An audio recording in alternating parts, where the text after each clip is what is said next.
ತನ್ನ ಮುದಿ ಗಂಡನನ್ನು ತೊರೆದು ಯುವಕನೊಂದಿಗೆ ತನ್ನ ರಾತ್ರಿಗಳನ್ನು ಕಳೆದ ಹೆಂಡತಿ ಇವಳು ನೀತು ಅಂತ. ನೀತುಗೆ ಮದುವೆಯಾಗಿದ್ದರೂ ತನ್ನ ಲವರ್ ವಿಶಾಲ್ನನ್ನು ಮನೆಗೆ ಕರೆಸಿ, ನಾನು ಇಷ್ಟವಿಲ್ಲದ ಮದುವೆಯಾಗಿ ನರಕಯಾತನೆ ಅನುಭವಿಸುತ್ತಿದ್ದೇನೆ, ಇದುವರೆಗೂ ಒಮ್ಮೆಯೂ ಸಂಸಾರದ ಸುಖ ಕಂಡಿಲ್ಲ ಅಂತ ಹೇಳುತ್ತಾಳೆ.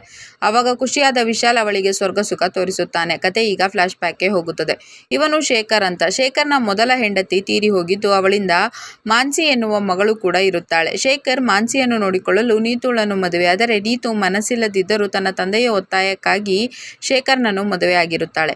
ಹೀಗಿರುವಾಗ ಶೇಖರ್ ಒಂದು ದಿನ ನೀತು ಮಲಗಿದಾಗ ಅವಳ ಜೊತೆ ರೊಮ್ಯಾನ್ಸ್ ಮಾಡಲು ಹೋಗುತ್ತಾನೆ. ಆವಾಗ ಎಚ್ಚರಗೊಂಡ ನೀತು, ನನ್ನನ್ನು ಟಚ್ ಮಾಡಬೇಡಿ ಎಂದು ನಾನು ನಿಮಗೆ ಎಷ್ಟು ಸಲ ಹೇಳಿದ್ದೇನೆ, ನಿಮಗೆ ಒಮ್ಮೆ ಹೇಳಿದರೆ ಅರ್ಥವಾಗುವುದಿಲ್ಲವೇ, ನಾನು ಕೇವಲ ಅಪ್ಪ ಹೇಳಿದ್ದಕ್ಕೆ ಮಾತ್ರ ನಿಮ್ಮನ್ನು ಮದುವೆಯಾಗಿದ್ದೇನೆ ಅಂತ ಬೈಯುತ್ತಾಳೆ.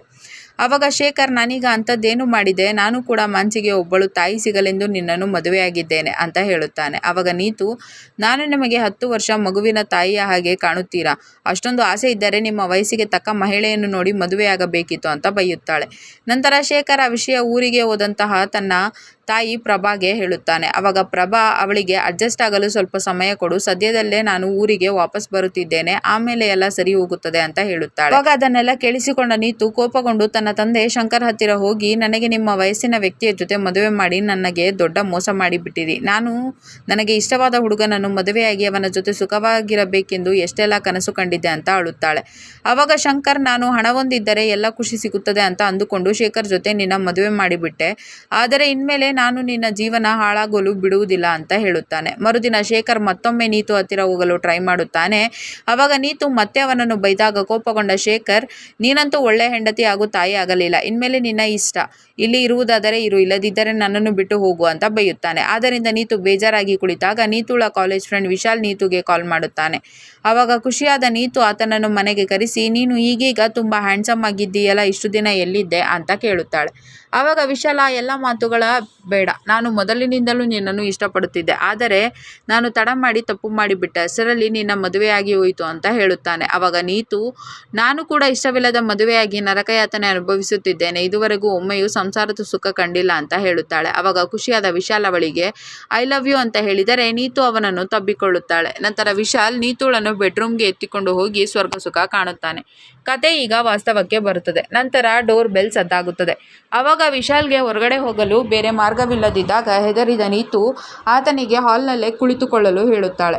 ಆವಾಗ ಪ್ರಭಾ ಊರಿನಿಂದ ವಾಪಸ್ ಬಂದು ವಿಶಾಲ್ನನ್ನು ಒಳಗಡೆ ನೋಡಿ ಶಾಕ್ ಆಗಿ, ಇವರು ಯಾರು ಅಂತ ನೀತುಳನ್ನು ಕೇಳುತ್ತಾಳೆ. ಆವಾಗ ನೀತು, ಇವನು ವಿಶಾಲ್ ಅಂತ, ದೂರದ ರಿಲೇಷನ್ನಿಂದ ನನಗೆ ಅಣ್ಣನಾಗಬೇಕು ಅಂತ ಹೇಳುತ್ತಾಳೆ. ನಂತರ ಪ್ರಭಾ ಅವರಿಬ್ಬರ ಮೇಲೆ ಡೌಟ್ ಬಂದು ಶೇಖರ್ ಹತ್ತಿರ ಹೋಗಿ, ನಿನ್ನೆ ಮನೆಯಲ್ಲಿ ಯಾರು ಇಲ್ಲದಿದ್ದಾಗ ಒಬ್ಬ ಹುಡುಗ ಮನೆಗೆ ಬಂದಿದ್ದ, ಆವಾಗ ನಾನು ಅವನ ಬಗ್ಗೆ ನೀತುಳನ್ನು ಕೇಳಿದಾಗ ಅಣ್ಣ ಅಂತ ಹೇಳಿದಳು, ಆದರೆ ಅವರಿಬ್ಬರನ್ನು ನೋಡಿದರೆ ನನಗೆ ಹಾಗೆ ಅನಿಸಲಿಲ್ಲ ಅಂತ ಹೇಳುತ್ತಾಳೆ. ಆವಾಗ ನೀತು ಅದೆಲ್ಲವನ್ನು ಕದ್ದು ಕೇಳಿಸಿಕೊಳ್ಳುತ್ತಿದ್ದರೆ ಶೇಖರ್ ನೀತುಳನ್ನು ಕರೆದು, ನಿನ್ನ ಅಣ್ಣ ವಿಶಾಲ್ನನ್ನು ನಾಳೆ ಮನೆಗೆ ಕರೆಸು, ನನ್ನದು ಕೂಡ ನಾಳೆ ರಜೆ ಇದೆ, ಎಲ್ಲರೂ ಸೇರಿ ಊಟ ಮಾಡೋಣ ಅಂತ ಹೇಳುತ್ತಾಳೆ.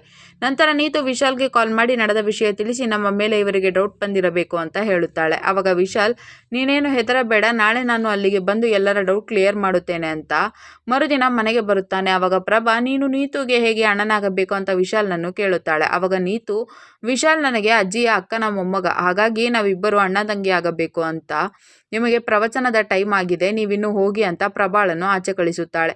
ನಂತರ ಶೇಖರ್ ವಿಶಾಲ್ನೊಂದಿಗೆ ಹರಟೆ ಹೊಡೆಯುತ್ತಾ ಕುಳಿತರೆ ಪ್ರಭಾ ಆತನಿಗೆ BP ಟ್ಯಾಬ್ಲೆಟ್ ಅಂತ ಹೇಳಿ ನಿದ್ರೆಯ ಟ್ಯಾಬ್ಲೆಟ್ ಕೊಟ್ಟು ಮಲಗಿಸುತ್ತಾಳೆ. ಆವಾಗ ವಿಶಾಲ್ ನೀತುಳನ್ನು ಎತ್ತಿಕೊಂಡು ಬೆಡ್ರೂಮ್ಗೆ ಹೋಗಿ ಸ್ವರ್ಗಸುಖ ಕಾಣಲು ಶುರು ಮಾಡುತ್ತಾನೆ. ಆವಾಗ ಶೇಖರ್ಗೆ ಎಚ್ಚರವಾಗಿ ನೀತುಳನ್ನು ಕೂಗುತ್ತಾ ಹೋಗಿ ರೂಮ್ ಬಾಗಿಲು ಬಾರಿಸುತ್ತಾನೆ. ಆವಾಗ ಇಬ್ಬರು ಶಾಕ್ ಆದರೆ ನೀತು ಡೋರ್ ಓಪನ್ ಮಾಡುತ್ತಾಳೆ. ಆವಾಗ ವಿಶಾಲ್ನನ್ನು ಒಳಗಡೆ ನೋಡಿದ ಶೇಖರ್, ಇವನು ಇಲ್ಲಿ ಏನು ಮಾಡುತ್ತಿದ್ದಾನೆ ಅಂತ ನೀತುಳನ್ನು ಕೇಳುತ್ತಾನೆ. ಆವಾಗ ನೀತು, ಕೆಳಗಡೆಯ ಬಾತ್ರೂಮಿನಲ್ಲಿ ನೀರು ಬರುತ್ತಿಲ್ಲ, ಹಾಗಾಗಿ ಇಲ್ಲಿಯ ಬಾತ್ರೂಮ್ ಯೂಸ್ ಮಾಡಲು ಬಂದಿದ್ದ ಅಂತ ಹೇಳಿ ವಿಶಾಲ್ನನ್ನು ಅಲ್ಲಿಂದ ಕಳಿಸುತ್ತಾಳೆ. ನಂತರ ಶೇಖರ ವಿಷಯ ಪ್ರಭಾಗೆ ಹೇಳಿದಾಗ ಪ್ರಭಾ, ನನಗೆ ಅವರಿಬ್ಬರ ಮೇಲೆ ಮೊದಲಿನಿಂದಲೂ ಡೌಟ್ ಇತ್ತು ಅಂತ ಹೇಳುತ್ತಾಳೆ.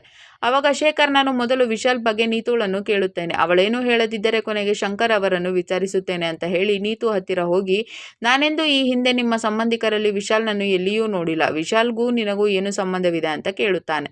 ಆವಾಗ ನೀತು, ನೀನು ನನ್ನ ಮೇಲೆಯೇ ಡೌಟ್ ಪಡುತ್ತಿದ್ದೀಯಾ ಅಂತ ಕೂಗಾಡಿ ವಿಶಾಲ್ ಹತ್ತಿರ ಹೋಗಿ, ನನಗೆ ನಿನ್ನನ್ನು ಬಿಟ್ಟಿರಲು ಆಗುತ್ತಿಲ್ಲ, ಶೇಖರ್ ನಮ್ಮಿಂದ ಶಾಶ್ವತವಾಗಿ ದೂರವಾಗುವ ಹಾಗೆ ಏನಾದರೂ ಮಾಡು ಅಂತ ಹೇಳುತ್ತಾಳೆ.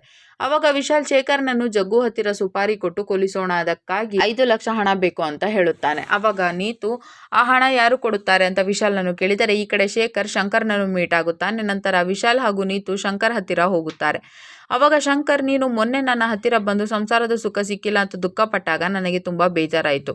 ಹಾಗಾಗಿ ನಾನೇ ಈ ವಿಶಾಲ್ಗೆ ಕಾಲ್ ಮಾಡಿ ನಿನ್ನ ಜೊತೆ ಸಂಬಂಧ ಬೆಳೆಸಲು ಹೇಳಿದೆ. ಈಗ ನಾವು ಜಗ್ಗುಗೆ ಸುಪಾರಿ ಕೊಟ್ಟು ಶೇಖರ್ನ ಮನೆಯವರನ್ನೆಲ್ಲ ಕೊಲೆ ಮಾಡಿ ಅವರ ಆಸ್ತಿಯನ್ನೆಲ್ಲ ಪಡೆದುಕೊಳ್ಳೋಣ. ಆಮೇಲೆ ನಿನಗೆ ಶೇಖರ್ನ ಆಸ್ತಿಯ ಜೊತೆಗೆ ವಿಶಾಲ್ನ ಪ್ರೀತಿಯೂ ಕೂಡ ಸಿಕ್ಕಂತಾಗುತ್ತದೆ ಅಂತ ನೀತುಗೆ ಹೇಳುತ್ತಾನೆ. ಆವಾಗ ನೀತು ತುಂಬ ಖುಷಿ ಪಡುತ್ತಾಳೆ. ನಂತರ ಮರುದಿನ ರಾತ್ರಿ ಜಗ್ಗು ಶೇಖರ್ನನ್ನು ಕೊಲ್ಲಲು ಹೋಗುತ್ತಾನೆ. ಆವಾಗ ಸದ್ದಾಗಿ ಪ್ರಭಾ ಅಲ್ಲಿಗೆ ಬಂದು ಕೂಗಾಡಲು ಶುರು ಮಾಡುತ್ತಾಳೆ. ನಂತರ ನೀತು ಅಲ್ಲಿಗೆ ಬಂದಾಗ ಜಗ್ಗು ಹೆದರಿ ಓಡಿ ಹೋಗುತ್ತಾನೆ. ಮರುದಿನ ಪೊಲೀಸ್ ಕಂಪ್ಲೇಂಟ್ ಕೊಡಲಾಗುತ್ತದೆ. ಆವಾಗ ಅಲ್ಲಿಗೆ ಬಂದ ಪೊಲೀಸರು, ನಿಮಗೆ ಯಾರಾದರೂ ಶತ್ರುಗಳಿದ್ದಾರಾ ಅಂತ ಶೇಖರ್ನನ್ನು ಕೇಳುತ್ತಾರೆ. ಆವಾಗ ಶೇಖರ್ ಯಾರೂ ಇಲ್ಲ ಅಂತ ಹೇಳುತ್ತಾನೆ. ನಂತರ ಪೊಲೀಸರು ತಮ್ಮ ಪರ್ಸನಲ್ ನಂಬರ್ ಅವನಿಗೆ ಕೊಟ್ಟು, ಏನಾದರೂ ಎಮರ್ಜೆನ್ಸಿ ಇದ್ದರೆ ನೇರವಾಗಿ ನನಗೆ ಕಾಲ್ ಮಾಡಿ ಅಂತ ಹೇಳಿ ಹೋಗುತ್ತಾರೆ. ನಂತರ ನೀತು ಕೊನೆಗೆ, ಶೇಖರ್ ಸಾಯಲಿಲ್ಲ, ನನಗೆ ಅವನ ಜೊತೆ ಬದುಕಲು ಇಷ್ಟವಿಲ್ಲ, ನೀನೇ ಏನಾದರೂ ಮಾಡು ಅಂತ ವಿಶಾಲ್ಗೆ ಹೇಳುತ್ತಾಳೆ. ನಂತರ ವಿಶಾಲ್ ನೀತುಗೆ ತನ್ನ ಪ್ಲಾನ್ ಹೇಳಿದರೆ ಮರುದಿನ ನೀತು ಶೇಖರ್ ಹತ್ತಿರ ಹೋಗಿ, ಇಷ್ಟು ದಿನ ನಾನು ನಿಮ್ಮನ್ನು ತುಂಬ ಸತಾಯಿಸಿಬಿಟ್ಟೆ, ದಯವಿಟ್ಟು ನನ್ನನ್ನು ಕ್ಷಮಿಸಿ ಅಂತ ಸಾರಿ ಕೇಳಿ ಅವನಿಗೆ ವಿಷ ಹಾಕಿ ಕುಡಿಯಲು ಹಾಲು ಕೊಡುತ್ತಾಳೆ. ನಂತರ ಶೇಖರ್ ಏನು ಗೊತ್ತಿಲ್ಲದೆ ಆ ಹಾಲು ಕುಡಿದರೆ ವಿಶಾಲ್ ಅಲ್ಲಿಗೆ ಬಂದು, ನಾವಿಬ್ಬರು ಅಣ್ಣ ತಂಗಿಯರಲ್ಲ, ನಮ್ಮ ನಡುವೆ ಅನೈತಿಕ ಸಂಬಂಧವಿದೆ ಅಂತ ಶೇಖರ್ಗೆ ಹೇಳುತ್ತಾನೆ. ಆವಾಗ ಶೇಖರ್ ಕೂಗಾಡಲು ಶುರು ಮಾಡಿದರೆ ನೀತು ಒಂದು ದೊಣ್ಣೆಯಿಂದ ಶೇಖರ್ ತಲೆಗೆ ಹೊಡೆದು ಕೊಲೆ ಮಾಡುತ್ತಾಳೆ. ನಂತರ ಪ್ರಭಾ ಅಲ್ಲಿಗೆ ಓಡಿ ಬಂದು ಅದೆಲ್ಲವನ್ನು ನೋಡಿ ಶಾಕ್ ಆದರೆ ನೀತು ಅವಳ ತಲೆಗೂ ಹೊಡೆಯುತ್ತಾಳೆ. ನಂತರ ಮಾನ್ಸಿ ಅದನ್ನೆಲ್ಲ ನೋಡಿ ಹೆದರುತ್ತಾಳೆ. ಆವಾಗ ವಿಶಾಲ್ ಹಾಗೂ ನೀತು ಅವಳನ್ನು ಕೂಡ ಕೊಲ್ಲಲು ಟ್ರೈ ಮಾಡುತ್ತಾರೆ. ಆವಾಗ ಮಾನ್ಸಿ ಓಡಿ ಹೋಗಿ ರೂಮ್ ಡೋರ್ ಲಾಕ್ ಮಾಡಿ ಪೊಲೀಸರಿಗೆ ಫೋನ್ ಮಾಡಿ ವಿಷಯ ತಿಳಿಸುತ್ತಾಳೆ. ನಂತರ ಅಲ್ಲಿಗೆ ಬಂದ ಪೊಲೀಸರು ಅಲ್ಲಿ ಕೊಲೆಯಾಗಿರುವುದನ್ನೆಲ್ಲ ನೋಡಿ ವಿಶಾಲ್ ಹಾಗೂ ನೀತು ಇಬ್ಬರನ್ನು ಅರೆಸ್ಟ್ ಮಾಡುತ್ತಾರೆ. ಕತೆ ಇಲ್ಲಿಗೆ ಮುಗಿಯುತ್ತದೆ. ಈ ವಿಡಿಯೋವನ್ನು ಪೂರ್ತಿ ನೋಡಲು ಶಿಮಾರು ಎಂಬ ಯೂಟ್ಯೂಬ್ ಚಾನಲ್ನಲ್ಲಿ ಬೇವಫಾ ಬೀಬಿ ಎಂದು ಹುಡುಕಿ ನೋಡಬಹುದು.